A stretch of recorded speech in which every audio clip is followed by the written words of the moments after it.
Okay, good morning, everybody. Glad to see you again on another Monday morning. Want to go ahead and get started. Have some interesting things to talk about today. So first of all, thanks to our sponsors again, CareFirst Health Plan, Valley of the Sun United Way, Satellite Broadcasting and Communications Association, Khajiit, and Triad Wireless. So again, thank you. And again, we're looking for new sponsors. So look forward to having you join up. So I haven't looked at the list yet. Do we have some new people who have joined us this morning?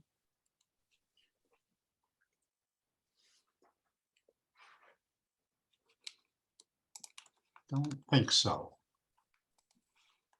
Okay, well, let's go ahead and get cranking with the meeting then. So,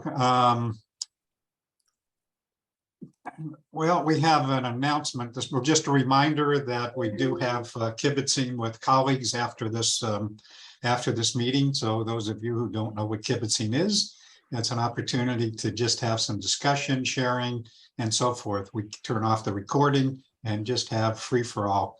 And sometimes it lasts 5 minutes, sometimes it lasts an hour and a half. So it just depends on what people want to chat about. And so with that, I'm going to move on to I guess I should say a sad announcement, but an announcement from Jeff.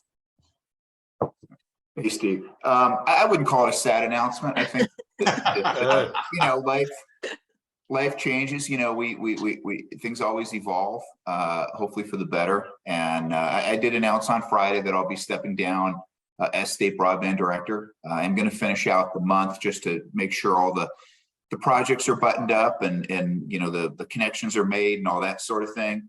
But it's been 3.5 years. It's been an amazing 3.5 years. But it was time. I think that, you know, when you look at these things in terms of timelines, I feel like we really have moved the ball forward quite a bit in terms of how we all started in this. You know, I jokingly tell people my first year was just fantastic. We traveled around, met with people, got to see the state, and then COVID hit. And COVID really changed the dynamic and the focus on broadband. This task force was formed. I still remember the very first meeting. There was kind of a nervous energy about the group, but yet we had folks that pitched in and did things outside their normal scope of what they do. This is going to be a really, really bad analogy, but the last time I remember that sort of energy was after 9/11, when people sort of put aside their partisan and their personal interests and said, what's best for our community and for our state and for our country. And I really felt a lot of that. And that really pushed us forward. We did some great stuff during the pandemic with some hotspot giveaways, some publicly available Wi-Fi networks, worked with Mylan Eaton and the folks in the schools that really stepped up and jumped to a different level. And I think that that's something that was a common denominator throughout my term. Was we had a lot of different organizations that adapted and grew into this new reality where broadband, and we all knew this going in, but it's now viewed as an essential utility. That wasn't always the case. I remember my first speech down to the Pima Association of Governments, PAG, and my first slide said broadband is critical infrastructure. And I'm going to be honest with you, a lot of those guys, I got a lot of eye rolls with that because they did not view it in the same level as say roads and streets and electric lines. I'm safe to say I believe everybody believes that now. In terms of stepping up, I mean, one of the organizations that quite frankly absolutely off the charts stepped up was ADOT, our transportation group under Director Halkowski. I think that not only did they make the highways available for fiber optics, they hired 2 people specifically to facilitate broadband. They made a commitment to making broadband important. For those of you who've met with Brad Burgess and Tim Mahoney, just 2 of the best people I've ever met and worked with. They cut red tape. They did everything possible, and soon we'll be lighting up the Phoenix to Flagstaff fiber optic route with ADOT. You know, the ability to connect every 3,000 feet This is huge. This is the kind of infrastructure that changes those communities, the Yavapai Apache tribe and others that are on that route. So I'm very proud of the work that they did, and I'm very grateful to ADOT for stepping up for me.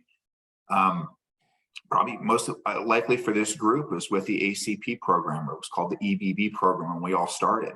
I remember when they made the announcements about the subsidy and everybody said, gosh, how are we going to do this?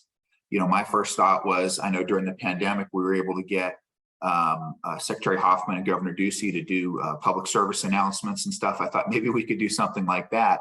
That didn't quite pan out. And so I started talking to different groups within the task force here. And I was surprised to find just an amazing outpouring of interest and contacts and networks. It's hard for me to name all of them, so I'm going to apologize. But you know, groups like Common Sense Media, groups like the Pima County Library, Mauricio, and the folks on the healthcare side. I mean, we had different groups that absolutely were not involved with this particular side of broadband that jumped in addition to our own Department of Economic Services. We had groups that Wildfire, which works with folks with utility bills, and we had great results. You know, this is one of the things that people don't necessarily talk about, but if you can't afford broadband, you don't have broadband. And we had many groups that contributed to that. We had almost 300,000 signups, and that continues today. So, you know, from my perspective, the schools were another group, ADE, I mean, Mylan Eaton. I mean, if there's one person who could step into my job tomorrow, it's Mylan Eaton. He understands what's going on here. He understands how these different groups work together, which I think is important, and has had incredible results laying the groundwork for a lot of what we're doing. When you look at groups like Joy Whiting and the folks out in Apache County that put together an unbelievable proposal, which we approved. The reason that was easy to approve was because of the middle mile network that was laid as part of the E-rate program over the last 3 years. So it's important to take a look back and say, gosh, you know, we've had folks working on this for a while, but really did step up in the short term. We have network builds going on all over the state, which is exciting. In addition to the ADOT, some are funded by ACA, some are quite frankly funded by other organizations. Part of what we did was encourage other organizations to spend their money and to be contributors to this process. If you look at Yavapai County is a good example, Mojave County, and certainly Yuma County, who kicked in, you know, $20 million, their board of supervisors, to build a ring. Those are great examples of organizations that went above and beyond to do this. We also have a lot of capital investment. Again, this is something that's not talked about a lot by our private sector carriers. When we were evaluating our grants, one of the things that really helped us understand where to go and quite frankly, where not to go was working with our carriers. We had groups like Cox Communications and Sparklight expand into areas without taking subsidies. I think it's important to realize that not only did these areas get served, but that freed up additional funding for other areas that did get funded. So I want to say thank you to all of our private sector carriers. They have been great partners. We meet, we have very frank discussions, and we have good discussions, but at the end of the day, we're all on the same team. What's up next? Well, I'll tell you what, I am not going to be involved with the selection process or the move forward with the agency. They have their own view on how to do this. I think it's going to probably be a little different than what we've done. I would recommend being patient. This isn't something that's going to happen overnight. They're going to need to bring in some people. We have the IIJA programs, the BEAT program, and the Digital Equity program coming. But the good news is we have the best of the best on our team. When it comes to BEAT, we have Ernst & Young in-house working with us every day. EY is also working with Texas and Missouri and a bunch of other states. They're the best possible partners we can have for this. They bring a level of expertise that nationally that other states are envious of. So I'm very happy with that group. And I'm sure she's probably on the call, Dr. Erin Carr Jordan. She's the best.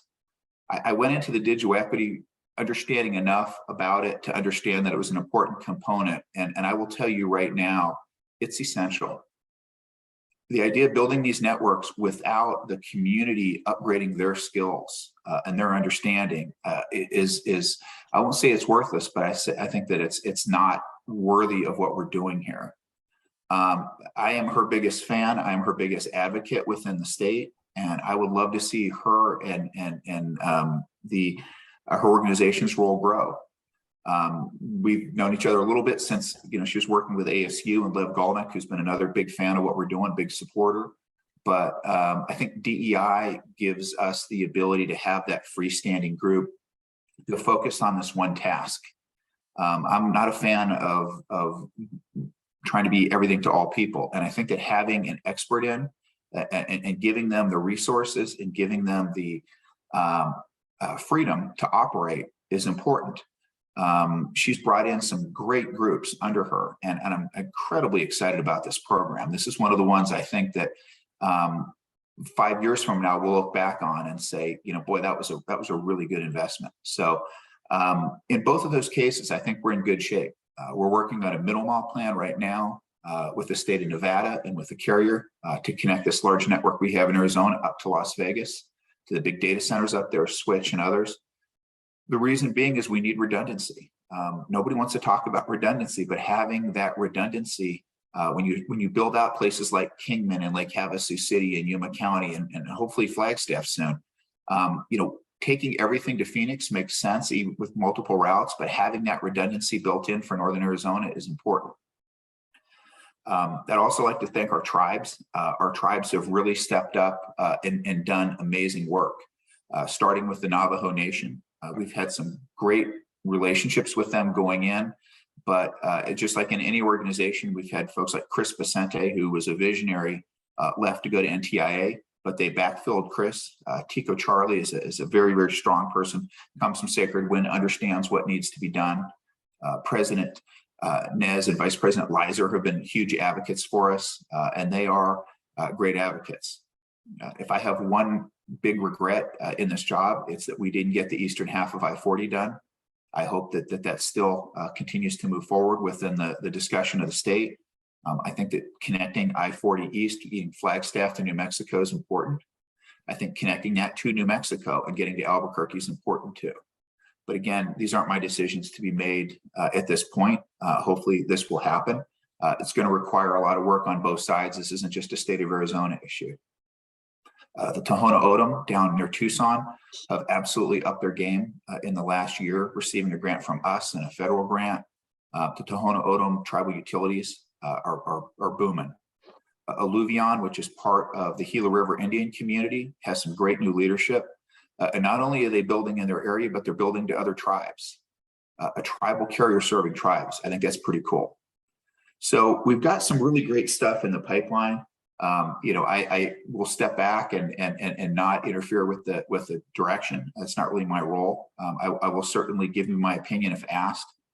I do think that this is one of the roles that the task force really needs to assume now. To a certain extent, Steve and Mark and others, you had a direct pipeline to me. If you were unhappy with something or if you wanted something done, we usually talk that day. Getting the group together and talking to whatever the new structure looks like, but also talking to your legislators. I don't lobby, that's not what I do, but I'm asked all the time by legislators, what's next? How can I help you? We're not into the session yet, but I think it's important that you do talk to your legislators. Talk to them what you like, maybe what you do differently, and what you'd like to see funded. I believe personally that we need to take a really hard look at the 25% match that's required with the BEAD program. For large carriers, that's certainly doable. I think with small carriers, it's going to be a challenge. And I think with municipalities and counties, it's a non-starter. One of the things I have mentioned when asked is that we should set aside some state funds for that 25% match. I think it's important. The amount of money we're receiving, and for those of you, I haven't mentioned this to you, between the different programs, we're looking at about $1 billion, and that's with a B. I think it's important that we add staff here. I think that we add administrative staff. The compliance side of this thing is nuts. Having spent some time with the feds, we need about half a dozen Karen Zieglers running around here full time just to keep just to keep the train on the tracks. So I think it's important that we start treating this program like the major infrastructure program that it is. This isn't a sideline. This isn't a side thing. This is one of the main pushes for the state of Arizona over the next few years. And that's certainly what I will ask. There's a ton of work that has to be done. I'm confident we have some great people in the state. Whether they decide to move forward immediately with a program or wait until the new governor's sworn in gosh, what, 3.5 months? That's a decision that's out of my control. But either way, I think that we need to look at this as the once in a generation opportunity that it is and treat it as such. That would be my advice. On a personal level, I haven't had much vacation lately. For those of you who knew me, I got married in December. I wasn't able to take a honeymoon because we were in the middle of some grant stuff. And my father passed away last spring, and I was only able to take a few days off because of that. So I'm going to take a few weeks off just to relax a little bit. I'm going to do a little bit of traveling throughout the country and see some folks and do some stuff. My intention is to go back to the private sector. I've had some really interesting opportunities that I'm going to sort through, but I would like to stay here in Arizona, and I will always be an advocate for Arizona. I will always be an advocate for this task force, and I have a lot of gratitude for y'all. So Steve, thank you for the opportunity to speak, and thank you for giving me a platform, period. You guys have done amazing work, and I hope you keep pushing forward, because this is one of the big successes. The ASBN is one of the big successes of broadband in Arizona. And I want to thank you and Mark and everybody else who's involved. So Jeff, I can't thank you enough for the amazing work. I'm sure I speak for everybody on this call today, that you have done an incredible job for the state of Arizona. You certainly have been a great partner with us, and we greatly appreciate that. And we will miss you, but we certainly wish you well in the future, and hopefully we'll see you now and then. One thing I'd love to have a conversation, Jeff, before you officially take off, and we don't need to do it today, is what you mentioned about a legislative agenda. I want to say one other thing, Jeff. And I don't know if you remember, but the first week you were on the job, you and I had a conversation. You were, I think, down here in Tucson for a conference, and you and I had a little side conversation. And I remember in that conversation that the one thing you said is Arizona's not getting our share of federal money. And if I don't do anything else, we're going to start getting our share of the money. And you have done a phenomenal job in helping the state to move ahead. You've created a great and innovative plan. We've made tremendous progress. You've worked with all kinds of different partners. So I just personally, and I think on behalf of the task force, to thank you so much for all your work. We hope you'll get a nice rest, have a great time, and hopefully we'll see you now and then. Steve, that's really sweet. I appreciate you saying that. Part of the BEAD program, once we get our planning money, and knocking on wood here, they're saying they're supposed to get it out by the end of the month. We have 270 days to put together a 5-year plan. Part of that 5-year plan is a very extensive community outreach component. The same with the digital equity plan. I believe you all are one of the best avenues to do that through, and I've expressed that more than once. So I hope that you all remain active and engaged with the next group that comes in to run this, and lets them know. We've learned some good things and some bad things, quite frankly, about how all this process works, and that wisdom needs to be imparted on the folks that are doing the plan. So thanks again. So Jeff, I don't know if you can answer this or not about who's going to be kind of the interim point person, particularly on the work of that 5-year plan, until they officially get a replacement for you. Yeah, we've got Sandeep right now, who's going to step up and be the person for the short term, I believe. I do not know what the long term plan is. I've certainly made my recommendation, and I think you all know who I'm referring to. But again, that is out of my hands. But this is an incredible opportunity if we do this correctly. If we don't, I mean, things will certainly get funded, but the difference between doing it correctly and not correctly is in the hundreds of millions of dollars in terms of allocations. And we have to be all over this. I don't believe that we can do this in a cavalier way. I think we have to be very focused and disciplined. And we have to have people, and I'm hoping that that's the case. But again, not my call. Well, anybody else want to chime in? Yes, Steve, I do, if you don't mind. Yeah, Jeff, go ahead, Mylan. I appreciate working with you the last 3.5 years. You have been great to work with. We've worked, I mean, literally shoulder to shoulder on some very challenging issues. And I mean, I truly appreciate your professionalism, your support, your work ethic. Just, I want to thank you very much. Thanks, Marlon. I appreciate that. Okay. Anybody else? Jeff, I'd like to add to what Mylan said. It's been incredible working with you.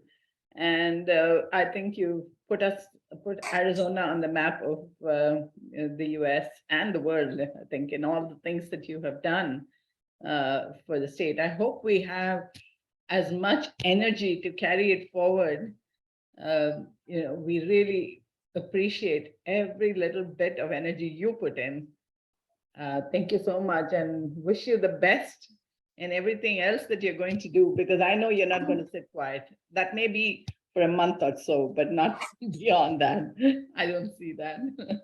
Molly, you know me too well. Yeah, the work that you and Mylan have done really has laid the foundation for a lot of what we did. The cooperation, and again, I talked to my peers in the other states, and it doesn't always work this way.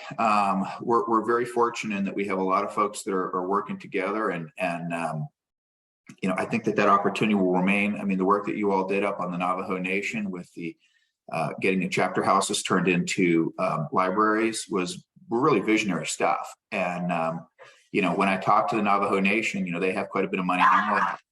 When I do talk to them, I do talk to them about the program. So I've got a puppy who's very excited here. Good.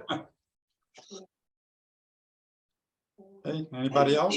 Yes, Steve, if I can just add, You bet, Jeff, I remember, 5+ years ago when I was with ADOA and we were, talking about the Rural Broadband Initiative and did the initial state plan, and, you just took something from nothing and created and built it. And that takes a special kind of person, to do that, because you didn't have a roadmap.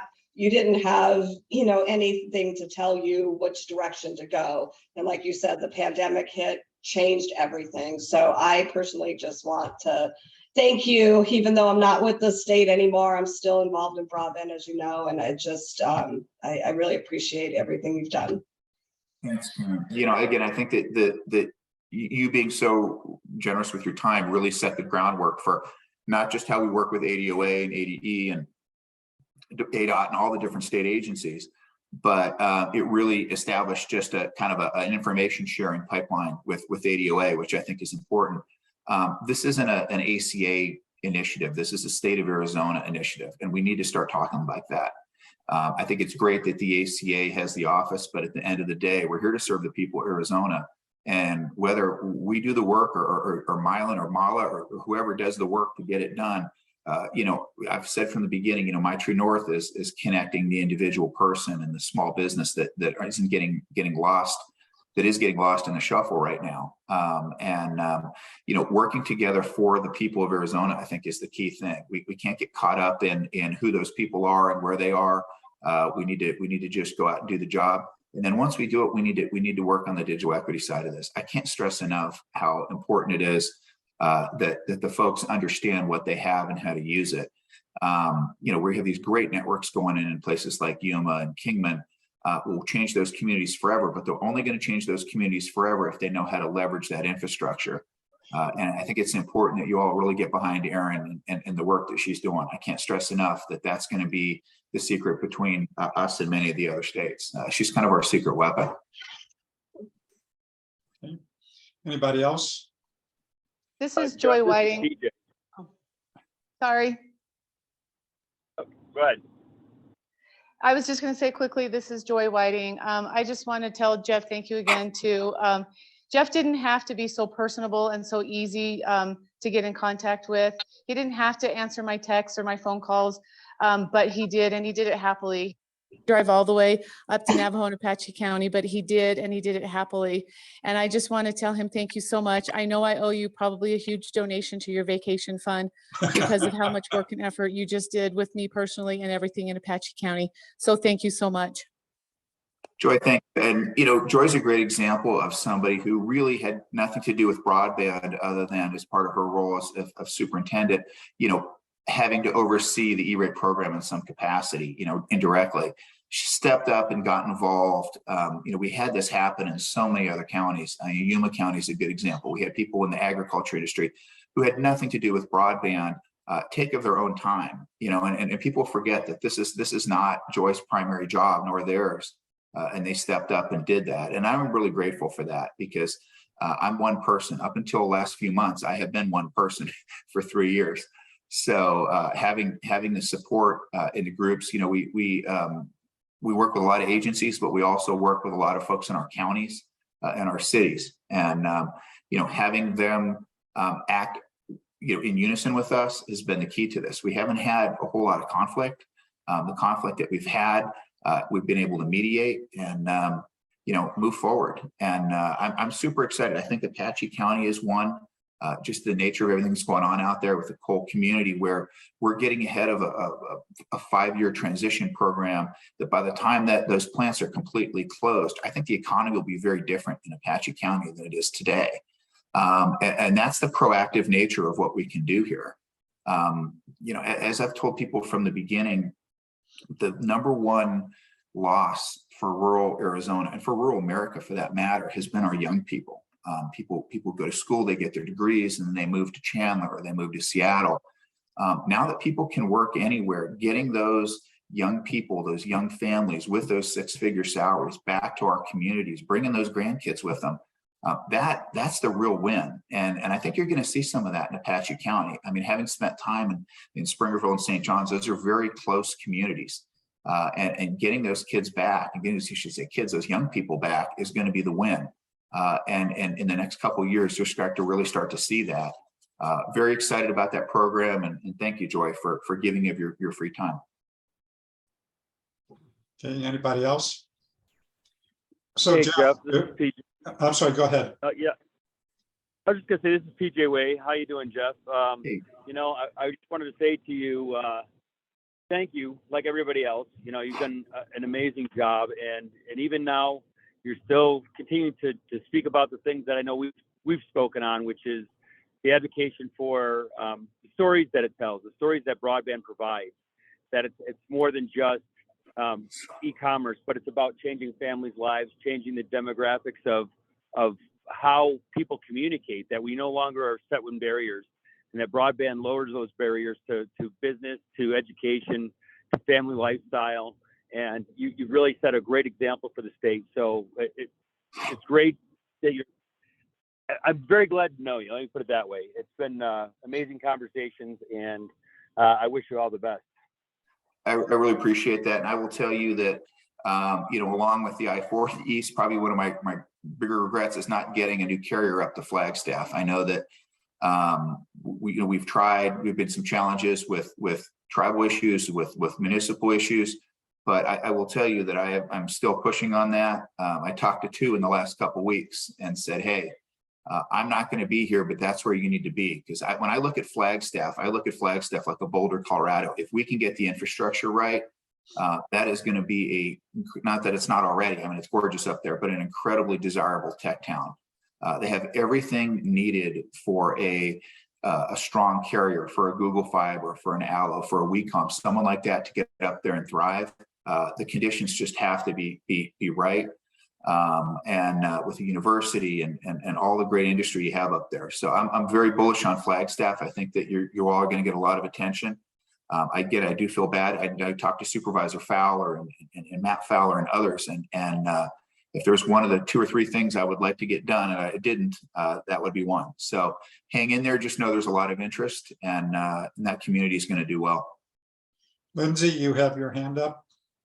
Yeah, I have to say, I have been working with you, Jeff, only for a year, but I do appreciate the work that you have done. I always heard like it take a village. I came in when the village was already formed, and I realized, the importance of working with other people through your example. So you're a great leader. I appreciate your partnership. You're a wonderful person.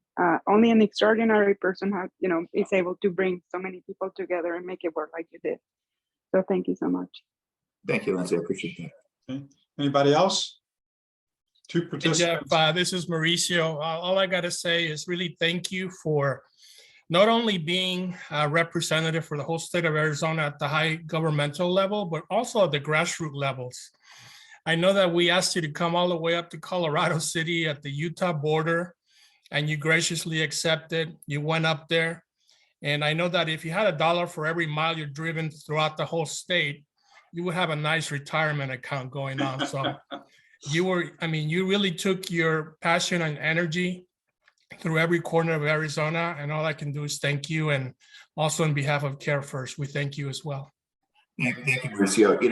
Yourself and Lindsay, who just spoke, I've learned more about telemedicine and rural medicine in general from you all, and just the importance to these communities. They really are anchor institutions, and that was an enjoyable trip. I'd never been up there before, and having had the opportunity to really understand at a grassroots level how important these medical facilities are, not just in terms of care, but in terms of preventative care, I think is important. So thank you for the work that you do, and I'm excited to see what comes next up in that area in particular. We've got some great proposals out there, and you all operate statewide, and this is something that particularly with the ACP program really stepped up and helped us.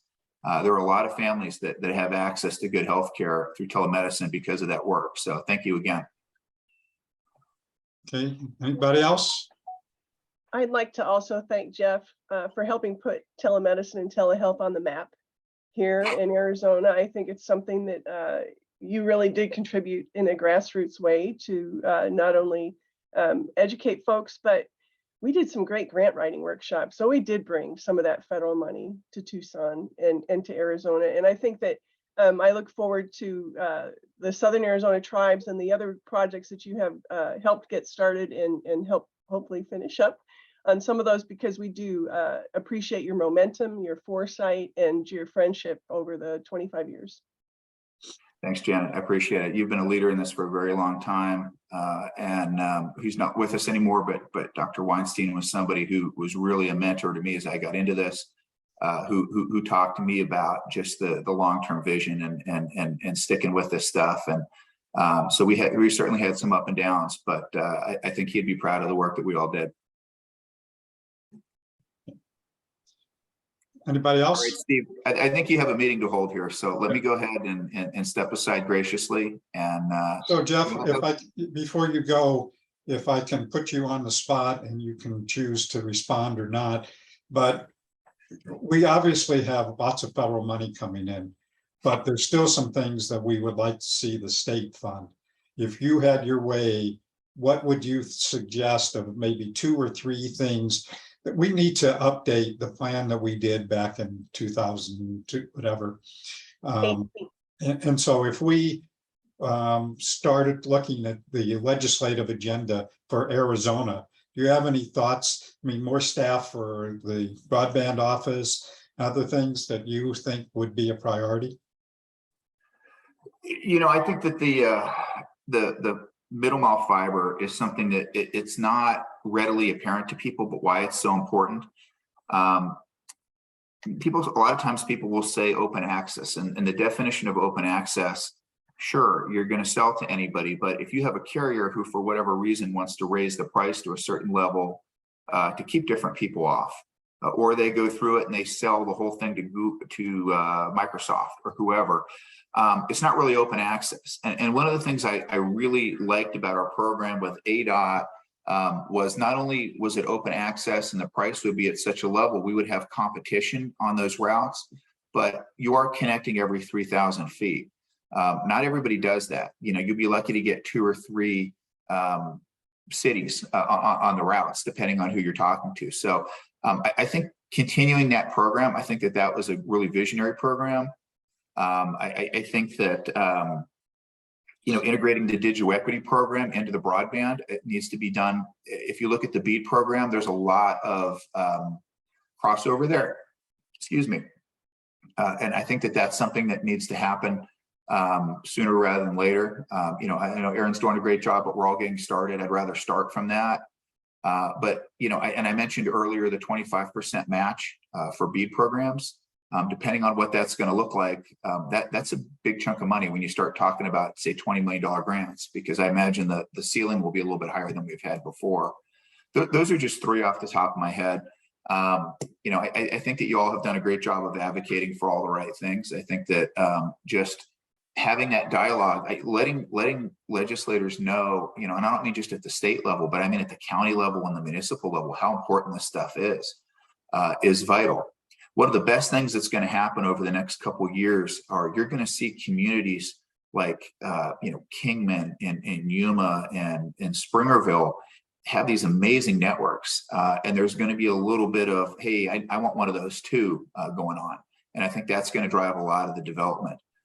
There are still some communities that are stuck in that 90s mentality of, how do I, a carrier coming to town as a profit center, how do I nickel and dime for fees? And the idea of getting somebody in there to provide, economic and healthcare and education access to your people, to me, charging them is the last thing. You should be trying to help them. And I think a lot of that will clear away.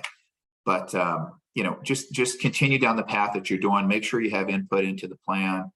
And again, I think we're really on a great path right now. I think that with the right people in charge coming in, hopefully, and the right size of the staff and the amount of investment in broadband planning and such, we're going to be fine. I mean, we're receiving $5 million from the feds for BEAD just for planning. Let's put that money to work. Let's bring in some people and let's get out the best possible plan. And I don't mean just an academic plan. I mean an actionable plan that we all look at and say, are we on path every corner? That's what I would do. But again, I'm not going to be involved with that process. Okay. Well, again, Jeff, thank you so much. It's been a great pleasure personally to be able to work with you. Your friendship, as everybody has said, your friendship, your commitment, and the accomplishments in the state, you have much to be proud of, and we really appreciate it. And we will miss you, but good luck. And also enjoy your honeymoon, your rest, and your vacation. I will, Steve. You'll all be hearing from me again, probably in a different capacity in a month or so, but just know that I really appreciate all the help and the friendship, and I'm going to miss this. I may even pop in once in a blue moon just to say hello to everybody. So Jeff, when you're ready, send me a new email address so we know how to keep in touch with you. I certainly will. All right. Thanks, everybody. Okay. Thank you, Jeff. So, Thank you, Jeff. so moving on, we do have a good presentation this morning. PJ, are you already online? I am online, yes. If I could have about another 5-10 minutes, I will be all set up. That's great. So while you do that, Mala suggested that maybe we should cut short our updates so we can get to the presentation this morning. So is there anybody that has really hot updates that they need to talk about this morning? I know we have some events coming up. If we want to do some quick updates about that. Cindy, we've got the September 22nd Digital Inclusion Network Practitioners. Cindy, you there? Yes. Yep. Yes, we do. We have a Arizona Digital Inclusion Network lunch meeting on Thursday from 12 to 1. If anybody wants to attend that, I can put my email in the chat and you can get in touch with me. Thank you. Okay. And SciTech, anybody want to say anything more about the SciTech STEM and Innovation Summit coming up on the 27th?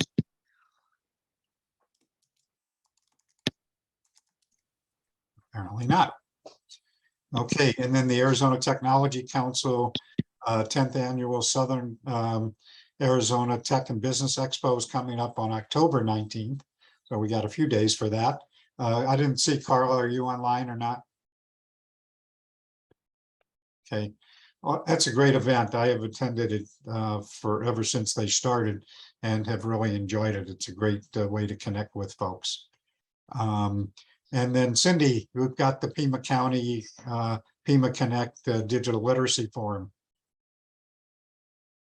That's correct. On October 4th, that's during Digital Inclusion Week, which is October 3rd to the 8th. We're doing down in Tucson, it's a virtual event for, it's called the Digital Literacy Forum.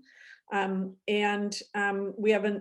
talking about the topics of digital literacy for older adults in the workforce, online safety, and healthcare.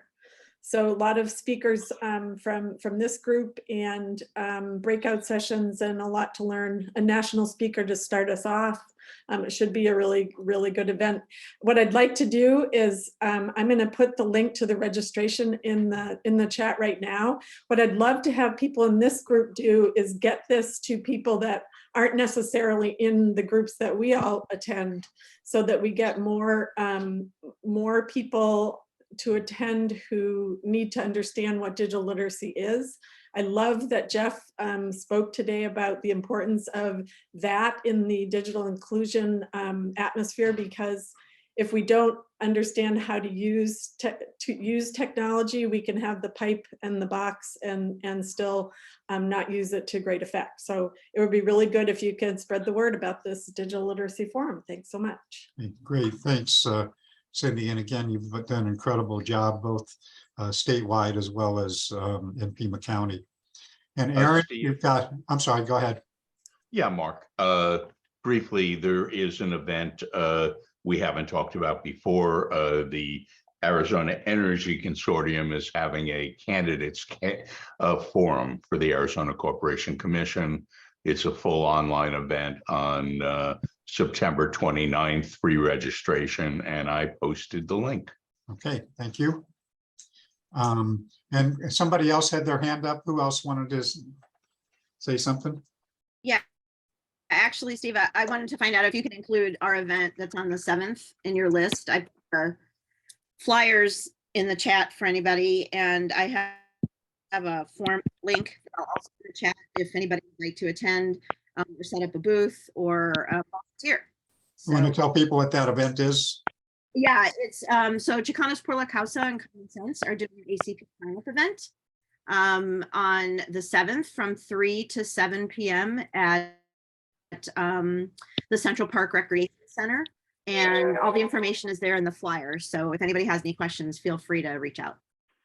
I also included in my late announcement that went out on Friday with information about that also.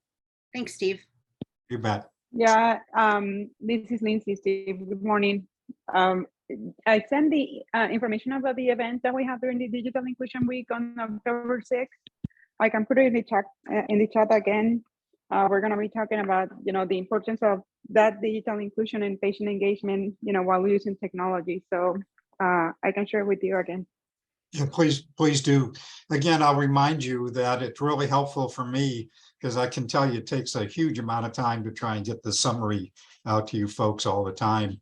And one of the things that takes the most time is going through both the chat and the transcript to find events that are coming up. And so it's really helpful to me if you've got something that you want me to share, that you put a short description, a paragraph or whatever, and a link and contact information. So I can basically cut and paste and I don't have to do a lot of research because I just don't have the time to do that. Okay. Steve, Steve, just wanted to. quickly. Oh, sorry, Mala. No worries. Please go ahead. Okay. I was just going to say we have the Digital Inclusion Celebration Summit on October 3rd. I am thrilled that Angie T. Bennett from NTIA is one of the speakers. She's going to be doing a State of the US update about how programs related to both BEAD and digital equity are being released to the states, what's happening in Arizona. Jeff is certainly among the speakers. We also have Angela Seifer from NDIA. They're releasing their series of resources for state level folks who are doing work in digital equity. She's joining us, and we have several state speakers, plus Chicanos por la Casa, Common Sense Media, Holly from the library, our telehealth folks, including Janet and some of the wonderful colleagues with whom she works. It should be a fantastic event, a great opportunity to showcase what's happening in the state of Arizona. Please feel free to come, invite the folks that you know, and there's a big announcement that we'll have on that day that we're looking forward to sharing then. We're in the final stages also of planning for Angie's return visit in mid-October. And we'll be sending out those invitations for down south in Tucson, and then for the community event that we're holding up in Flagstaff as well. And we're working with some of our elected officials on that to make sure that we're including everyone who we might not know. We want to make sure that everyone is invited to attend and that their voice is heard. So thanks so much. That's all I have to share this morning. Okay. Anything else quickly? Anything that we really need to know about today? Oh, sorry, one last thing. I'm so sorry. I have an assistant director who will be attending at least some of these meetings. Her name is Alicia de Mesa, and I will introduce her to you the next time she's able to come. So if you see a new face, it's Alicia. I'm thrilled to have her on my team, and hopefully she can tell you all about her. Her background is just absolutely phenomenal, and I am over the moon that she's joining the team. Great. Okay, thank you, Aaron. You bet. Thank you. Steve, I put the telehealth inauguration in the chat. Okay. Everyone who can come is invited. It's on October 1st. It's a Saturday, 9 to 12 at the Arawaca Schoolhouse. And the flyer I sent to you, Steve, so you can actually, I don't know, you put it up on the website, I think. I did, and I also sent it in the email announcement of this meeting on Friday. So again, I'll encourage you to, I know people are busy like me and don't always have time to read everything, but you will find in those email announcements events coming up, other announcements that you need to know about. And so, you know, all the links are there, contact information. So I really encourage you to check those out. Okay, so last thing, and then we're going to jump in, unless anybody has anything else, we're going to jump into the presentation. But next week, Nicole, we're welcoming Nicole back. As you know, she is now working with NTIA, and she is going to do an update on her new job and what's happening with NTIA. So that's on the agenda for next week. Okay. So if there's nothing else, I want to jump into PJ. Are you ready? Indeed, I am. Thank you so much. I appreciate it. There he is. So I'm going to stop sharing and want to introduce PJ Way. We finally reconnected with PJ after he disappeared for a while and wasn't getting our announcements. So we're really glad to have you back, PJ. And I want to say you and I had a really great conversation the other day, and I think that PJ is going to be talking about the demonstration project that they have with, excuse me, but he and I also had a conversation that hopefully we might have a little time, PJ, about bringing together all the counties that are working on different projects and how we might make that happen, and how you've had some experience and find that to be particularly beneficial for you. So with that, I'm going to turn it over. PJ, I've stopped sharing and you're on. All right. Well, thank you, everybody. And Steve, thank you so much. It was a pleasant conversation, really insightful. You know, I think we're all kind of faced with the same challenges, and Jeff Tabaka has been doing such an amazing job trying to bring everybody together. It's great because I've had several conversations with different counties across Arizona on what we're doing with rural broadband and how they've developed, what successes they've had. And here in Coconino County, we have the challenge, obviously, of being a rural area. And crossing different barriers, crossing the tribal lands, we wanted to look at new efforts. How can we get a little creative in some of these services, providing something in a shorter term? And in 2019, Matt Fowler had reached out to SpaceX to talk a little bit about their Starlink project. And in 2019, they sought out what's called an angel account with Starlink. So SpaceX granted Coconino County, which is the only one inside of Arizona that applied and was granted for an angel account with their Starlink project. It started out initially with 45 households. It was first on the Navajo Nation to measure what type of success they had.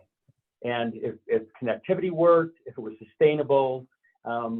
We worried about cost effectiveness as well. Cost effectiveness came down to how do you pay for it through donations, and I'll cover that here in a minute.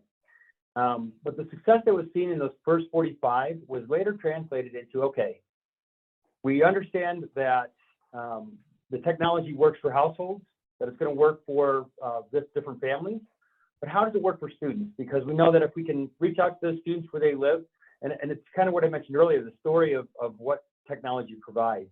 It's not just the ability to have the access, but it's what that access provides in the end. Change of quality of life, quality of experience. So Coconino County was managing to connect 150 Navajo Nation students using the SpaceX Starlink project. What we've seen was a success rate where the students were able to access their homework, information that they needed for research.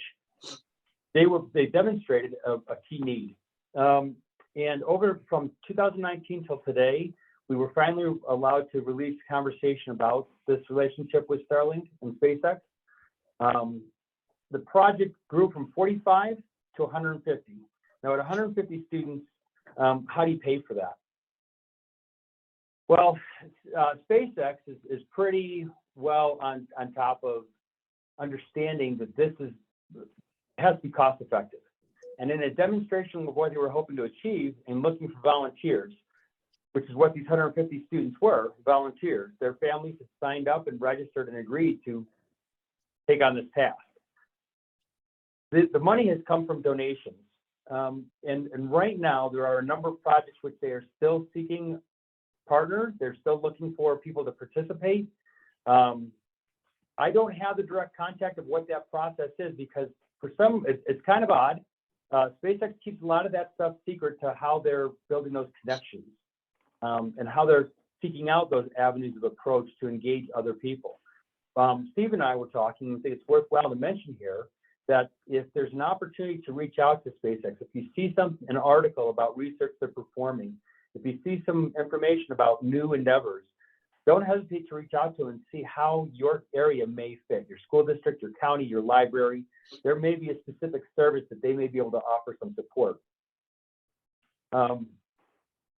Other information we have released in July 29, 2022 was our disclosure. I have the document. I'd be happy to share that here in a link if anybody wants to see it. It's basically our immediate press release, as well as you may find articles from a Tesla group. You'll find articles that are coming from the Sun News, as well as the NHO News. They are providing, that's the Navajo Hopi Observer News. They also provide some information related to what that project looks like for that area.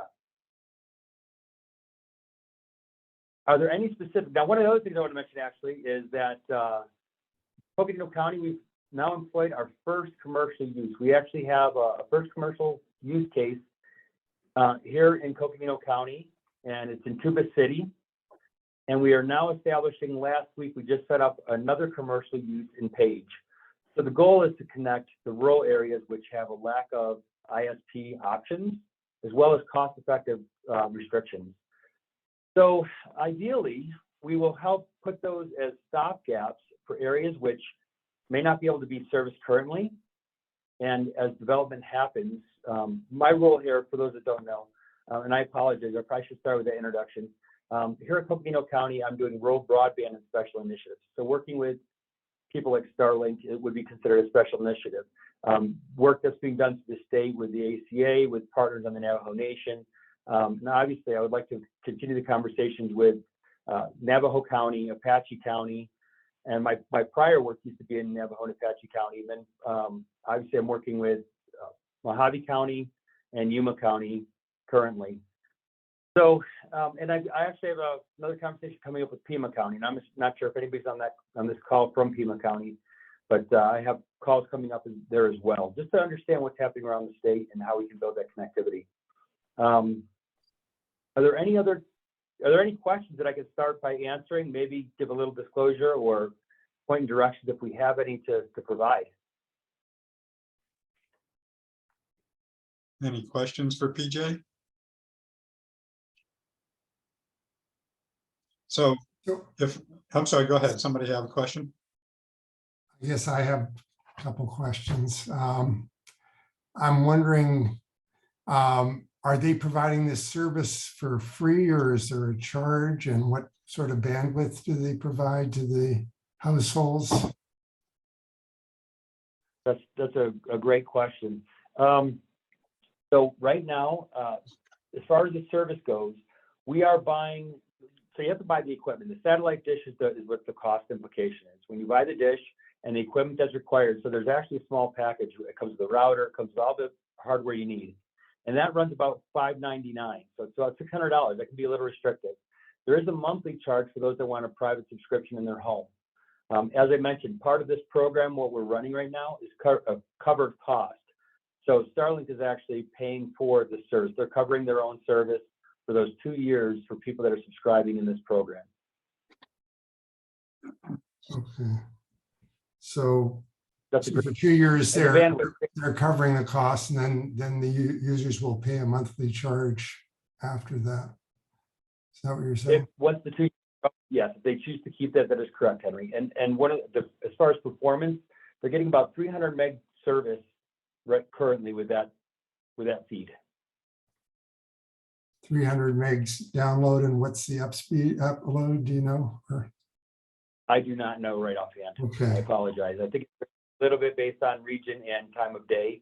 I know that's one of the things they're working to improve as well. So, and a great question, Henry. One of the, I guess I'll share a little more information. Working with Starlink, I've asked if we could start catching some key metrics.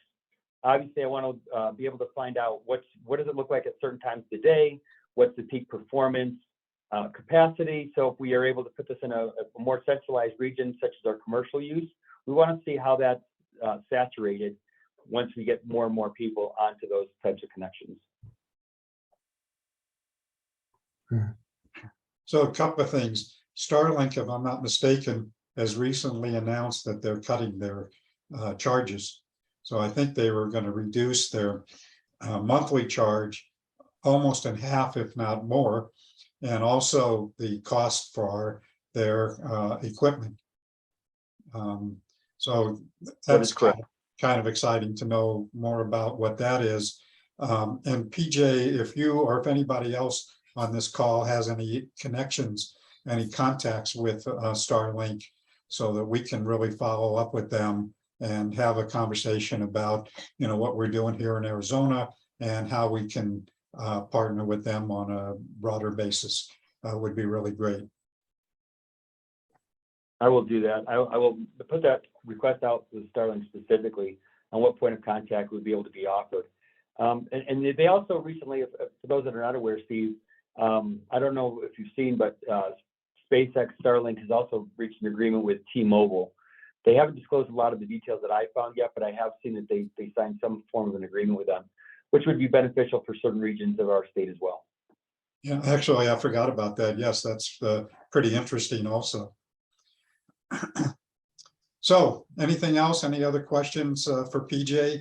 So before we move on, I want to just pick up, PJ, on the other part of the conversation that you and I had about wanting to be able to, because you've been reaching out, as you mentioned, to a lot of the different counties in the state and talked about, well, maybe we should create a collaboration, so to speak, or a subgroup of this task force or whatever of all the different counties and provide a forum for all those different counties to get together and share best practices, good, bad, and ugly, and so forth.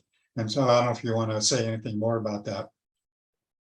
Yeah, thanks, Steve. I appreciate bringing that back up. So part of the conversation that we had was related to the county group. So let's see, I think it's Karen. I see your question in there. I will send you a message specifically on who I'm working with at FEMA. But that's kind of the goal here. Is what we talked about was the different counties all have different. Seems to me that from reviewing, it's annoying. For a while, for reviewing the about 30 different seconds, the boat starts flipping Megan, left, can and then you it starts can catching. you please mute? I've been troubleshooting it for the last hour, but I'm going to leave it now and just sit and work because I have to work. So what I'm hoping to do is see if we can get the counties together across the state that have some experience, because one group's experience might be much different. It's hard to create a template to replicate over and over, because each county is unique and it's in exactly the same way, right? We all have our challenges. Some of it is financial, some of it is political, some of it is resource. Do we have the right ISPs? Do we have the partners at the table that we need? So I think it might be beneficial if we had kind of a chat group or a focus group from the counties to talk specifically about broadband, maybe our lessons learned, what's been successful, what is not, and see if other counties might be able to leverage some of that idea, some of those principles, or even partnerships that exist elsewhere across the state. That way, we have a better dialogue and can find synergy. That's kind of what Steve and I were talking a little bit about. So I would love to know if there's anybody that's interested in pursuing that a little further. I believe the libraries may be doing something similar. I know that the E-rate funding and consortiums that come out of what different library districts are doing could prove the same benefit if they already exist. So one of the things that the other thing that PGA and I talked about, which is related to the conversation we were just having, is that most of you know that the counties that have been successful in getting funding and expanding broadband in their communities have formed some kind of a broadband action team, planning group, or whatever you want to call it. And we're sharing that information. And I know there's people on this call. I know PJ was interested in learning more about that. And I know there's people on this call who have some experience with that. So if you would be interested in talking with PJ, I think that would be great. Hey, PJ, this is Mylan. I'll be glad to talk to you whenever you like. So PJ, do you know Mylan? Do you know Mylan? I do. Cool. I do. We saw each other up the Grand Canyon for the school district. Yeah. For the announcement of the broadband. We got several. I put my email to reach out to me. Please feel free to contact me directly. All right, cool. Will do. Great. Any other questions or comments for PJ? If not, I think we are done for today. If any of you want to hang online and kibitz for a little bit, and if not, then we'll be done. But I'm going to stop the recording. And we are officially adjourned for today. As I mentioned, next week, the tentative plan is to have Nicole welcome her back and get an update from her. So with that, I think we are done for today. Thank you all. Look forward to seeing you next week.